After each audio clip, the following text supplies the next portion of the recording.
Bhagavate Vasudevaya. Om Namo Bhagavate Vasudevaya. So, Hare Krishna, dear tourists, I'd like to welcome everybody. Thank you so much for joining us today. I'd like to seek the blessings of Radha Madhav, Radha Shyam Sundar, Krishna Balaram, Gaunitai, Srila Prabhupada, Gurudev, and the assembled Vaishnavas, so that we can continue with the overview of 11th Canto. Today is the 15th chapter. This is a wonderful verse, the 33rd verse of this chapter. But the sound is coming a little bit low. I don't know. Okay. Volume. Everybody here? I can hear, but it seems to be a bit low in volume. Okay. What about now? Is it better? Yeah, this is better. Okay. Thank you. Antarayan vadanti eta yujanto yogam uttamam maya sampadyam manasya kala shapana hetavaha. Translation: learned experts in devotion service state that the mystic perfections of yoga that I have mentioned are actually impediments and are a waste of time for one who is practicing the supreme yoga, by which one achieves all perfection in life directly from me. So we're going to talk about the different types of mystic perfections today. And this chapter is called Lord Krishna's description of mystic yoga perfections. And it describes the 8 primary and the 10 minor or secondary mystic perfections. They are developed by fixing one's mind in yoga, but they are ultimately obstructions to achieving the spiritual abode of Lord Vishnu. So Krishna actually makes a comment right at the beginning of this chapter that mystic perfections of yoga are acquired by a yogi who has conquered his senses. And Uddhav wants to know more. What process does the mystic how can the mystic perfections be achieved? What is the process? And what is the nature of such perfections? What do they do? What do you mean by perfections? And how many mystic perfections are there? So he's really intrigued. So Krishna describes that there are 18 types of mystic perfections and meditations, of which 8 are primary, having their shelter in him. 10 are secondary, appearing from the material mode of goodness. So out of the 18, 8 are primary. And these are the 8 primary mystic perfections. Anima, one can become smaller than the smallest. So how do we get these perfections? Yogic practices, doing yoga, doing meditation by yoga, and specifically aspiring for these perfections. So the purpose of the meditation is to get these perfections. Anima, so smaller than the smallest. So Hanuman, for example, he had this perfection. He could become tiny. And he also had this one, Mahima, become greater than the greatest. He could become bigger than the biggest. Laghima, lighter than the lightest. Number 4th one, Prapti. One can acquire whatever one desires, whatever one wants. Materially speaking, you can get it. Prakamya, siddhi. And they're all siddhis, by the way. Anima siddhi, Mahima siddhi, etc. One experiences any enjoyable object in this world or in the next. Number 6, Isita siddhi. One can manipulate the potencies of Maya, defying the laws of nature. So one can even adjust time with this potency. Prashita siddhi, the ability to bring others under one's control, especially through the mind. And the final siddhi, Kamavasayita siddhi, can obtain anything from anywhere to the highest limit. So this is something like the yogi can bring, if he wanted something from the moon planet, Chandradev, he could just reach out from wherever he is and extend his hand and bring that object from the moon planet. So So very powerful siddhis. So these are the 8 primary. And then there's the 10 secondary mystic siddhis, which arise from the mode of goodness. So what are these 10? The power of freeing oneself from hunger and thirst and bodily disturbances. Hearing things far away. Seeing things far away. I think Jayanti has these mystic powers already. She can hear anything from anywhere. Especially you, Prabhuji. Especially when I'm speaking. Or she can see things which you think, hang on, she's not here, but she can see them. Anyway. 4th one, moving the body at the speed of the mind. So, amazing siddhi. Assuming any form one desires, entering the bodies of others to enjoy. Dying when one desires. So, Bhishma Pitama, he had this siddhi. Witnessing the pastimes between demigods and the celestial girls called Apsaras. 9th, to completely execute one's determination. And the 10th, last one, giving orders whose fulfillment is unimpeded. So get things done. So these are 10 secondary siddhis. Then Lord describes 5 further inferior perfections, inferior siddhis. And these are the ability to know past, present, and future, the ability to tolerate heat, cold, other dualities, the ability to know the minds of others, the ability to check the influence of fire, water, poison, and weapons, the ability to remain unconquered by others. So these are all different siddhis one can attain. And then Krishna describes a little bit more detail. What are these 8 primary siddhis? So Anima, one who worships Krishna in his atomic form. So basically Paramatma, pervading all subtle elements, fixing his mind on that alone, obtains the mystic perfection called Anima. So this is how to get that perfection. Mahima, one who meditates upon me as a super soul of the total material existence, achieves the mystic perfection called Mahima. By further absorbing the mind in the situation of each individual element, such as the sky, air, fire, etc., one progressively acquires the greatness of each material element. So effectively, you're conquering over all the different elements. So earth, you can become as heavy as the earth, and then air, you can become lighter than the air, like that. Fire, you can then tolerate heat. Earth, water, fire, air. Water, you can survive in water, underwater, or without water even.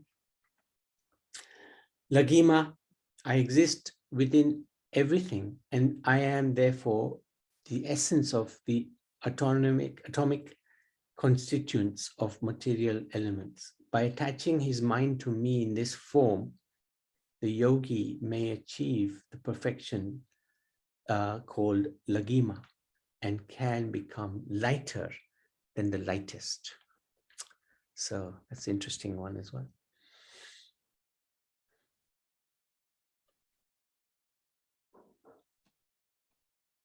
The 4th siddhi, Prapti, fixing his mind completely in me within the elements of false ego generated from the mode of goodness. The yogi obtains the power of mystic acquisition of whatever he desires. So these are very specific. So the yogi has to have specific goals, specific meditations in order to get one of these, or a few of these, or all of these siddhis.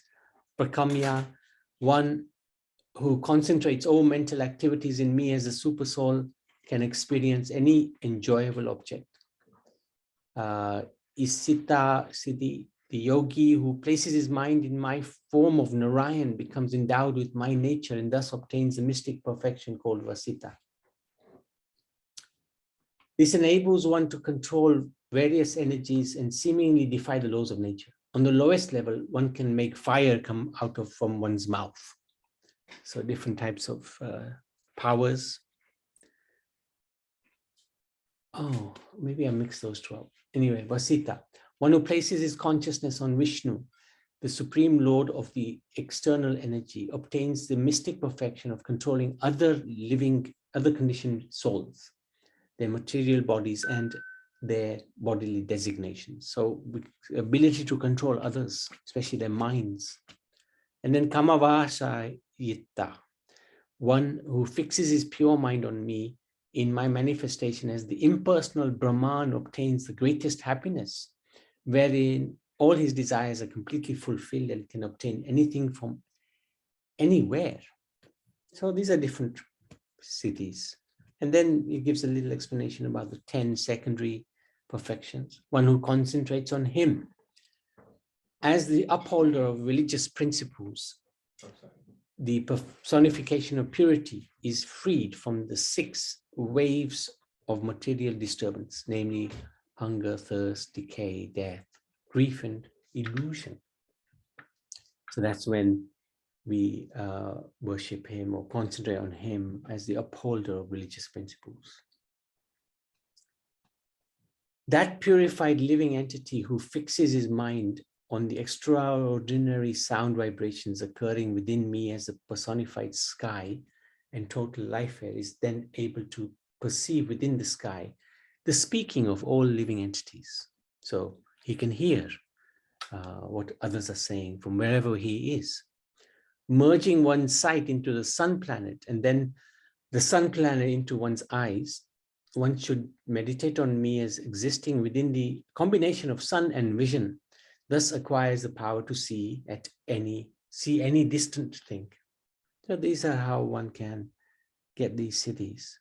The yogi who completely absorbs his mind in me, who then makes use of the wind that follows the mind to absorb the material body in me, the mystic perfection by which his body immediately follows his mind wherever it goes. So this is incredible. Traveling at the speed of mind. When the yogi absorbs the mind in the shelter of my inconceivable mystic potency, by which I assume innumerable forms, he can assume any form he desires. When a perfect yogi desires to enter another's body, he should meditate upon himself within the other body and then give up his own gross body. He should enter, giving up his own gross body, he should enter the other body through the paths of air, pathways of air. So the different holes that we possess in our body can be used to enter into another body. Of course, why you would do that is a different question. Why you would want to do that in the first place is a different question. The yogi who has achieved the mystic perfection called Swachanda Mrityu blocks the anus with the heel of the foot and lifts the soul from the heart to the head, Brahmarandra. The yogi then gives up his body and goes to the selected destination. He can go anywhere he wants. The yogi who desires to enjoy in the pleasure gardens of the demigods should meditate on the purified mode of goodness, and then heavenly women generated from the mode of goodness will approach him in airplanes. And then the other 5 mystics powers are also explained in a little bit more detail. Yogi who has faith in me, knowing that my purpose is always fulfilled, will always achieve his purpose by the very means he has determined to follow. A yogi who expertly knows the process of meditation obtains knowledge of past, present, future. He can therefore see the birth and death of himself and others. Just as the bodies of aquatics cannot be injured by water, similarly, the body of a yogi whose consciousness cannot be injured by whose consciousness cannot be injured by fire, sun, water, air, and so forth. So this is a yogi who focuses on the different elements, and he can conquer the different elements, and he won't be injured by fire or water or poison. For a sage who has conquered his senses, breathing and mind, who is self-controlled and always absorbed in meditation on the Lord, what mystic perfection could possibly be difficult to achieve, right? So Krishna is giving a statement that the yogi who's conquered his senses, his breathing and his mind, and he's absorbed in meditation on the Supreme Lord, nothing is difficult for him to achieve. So mystic perfections of yoga are actually impediments. So I should change the title here. All of these 8 primary, 10 secondary, 5 inferior siddhis, perfections, won't help us. Actually becomes impediment, obstacle on our path of bhakti, and are a waste of time. Krishna is very clear on this. For one who is practicing the supreme yoga, bhakti yoga, by which one achieves all perfection in life directly from the Lord. Whatever mystic perfections can be achieved by good birth, herbs, austerities, mantras can all be achieved by bhakti to the Lord. And these mystic perfections can distract one from proper worship. So it's good to know all of this, but we should not aspire for them at all. All these perfections are automatically offered to a pure devotee, but he does not accept them. Unless used in the yoga of bhakti, these perfections are valueless. A devotee simply sees that the Lord is always present everywhere, both externally and internally, and depends completely upon him. There's a pastime of one brahmachari who left a village in order to learn the science of the Vedic science from a guru. So he went to the Himalayas and he learned many of these mystic powers. And he came back to his village and he was showing those mystic powers off to the villagers. And he was showing how he can walk on water, i.e. become lighter than the lightest. And one man said, well, big deal. That city is worth 2 rupees. Because with 2 rupees, I can just jump on a boat and do exactly what you're doing. So that's the value. That's the value of these cities. And that's why Krishna is saying, it's a waste of time for one who is practicing the supreme yoga, bhakti yoga. So we should understand that by performing bhakti yoga, we're not missing out on anything. If we want these cities, Krishna will give them to us. But the devotees, they won't ask for these cities. They know this is a waste of time. This is something that will just be an obstacle in my future because it'll make me arrogant. It'll make me proud. And I will want to control others. And I will want to do things to enjoy my senses. Even though my mind is under control, at this moment in time, it might not stay under control if I indulge myself in these different cities. So that's why devotees avoid. We don't care for any of these cities. One of the cities was to, you can make fire come out of your mouth. Well, we know one yogi who can produce ashes out of thin air. Well, big deal. Because all we have to do is light a piece of paper and we've produced a whole lot of ashes ourselves. That's the value of the city. But what they do is they use that city to show others, the showing off, that I have powers, I am God. But actually they're no more than a dog, because all they're doing is misusing what has been given to them by the Supreme Lord by trying to manipulate other people in believing that they are the supreme.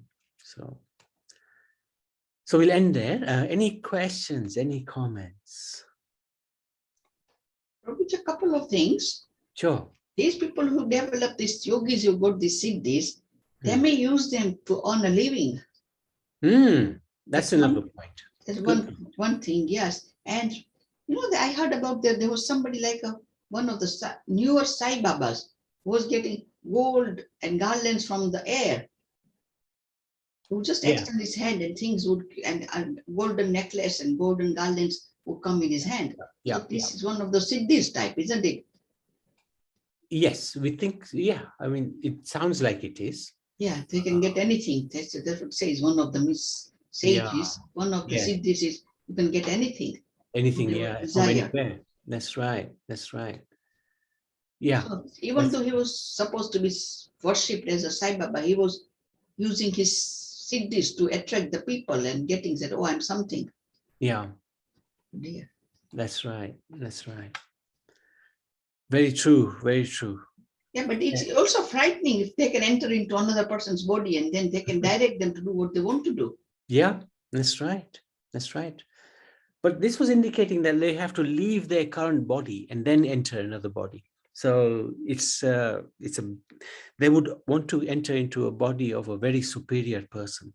And that's not so easy because you can only really enter into a body of a person who's quite weak-minded. Usually those who are drunk or intoxicated in different ways, then they can enter and manipulate those persons. But what's the big deal about that? He's a drunk. What are you going to achieve by manipulating that person? So yeah, that's right. That's right. Prabhu, sorry, can you explain? Yes. How do they enter the person's body? Well, this was saying that you would leave your body and enter through any of the airways, air paths into the other body. But you have to have that siddhi. And the siddhi you would get by doing specific meditation, which would give you that power that you can leave your body and enter into another person's body. Oh, I've never heard of this one yet. Thank you, Prabhu. I only knew about the 8 main ones. I didn't know about the other 10 so much anyway. But interesting to see these. But it's good to just stay well clear of anything like this. We're not interested in any of this. So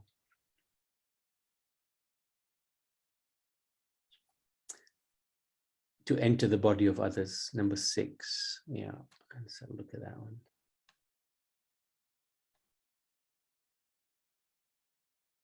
Yeah, when a perfect yogi desires to enter another's body, he should meditate upon himself within the other body and then give up his gross body, his own gross body, and enter the other body through the pathways of air. And why would you want to do that? Anyway. But does that mean that he died? Yeah. So when he leaves it sounds, well, he will leave his body and enter another person's body. Yeah. So effectively his body is no longer going to be used unless he's got the siddhi of re-entering, I suppose, his own body. Maybe. But although Krishna has mentioned 18 siddhis, they are unlimited siddhis that are present. Yeah. All right, Prabhu. Thank you. Exactly. Yes, Pavin. I'm listening more than saying anything. When you said change the body, there was one sant who is it Ahalya? Ahalya. He was cursed into a stone. Yeah, but she was cursed in the stone, but the man who came, was it I forgot the name. He made himself look like his husband. Indra. And then went in the hut. Because he's a demigod. He's got that power anyway. Yes. So the demigods already have these mystical powers. To change to change themselves into another person. Yeah, but they have these powers that they don't lose their original identity. They don't lose their original identity. They don't lose original identity. Anyway, thank you very much. Yeah. So when you said that the people can come into another the people's body, it's difficult. I don't know how they manage. Yeah, best not to. It's good to be aware of this, but we don't really pay too much attention to this. No, thank you. Thank you very much. No, thank you so much. Anybody else? Any questions? Any comments? Okay, Srimad Bhagavatam ki jai. So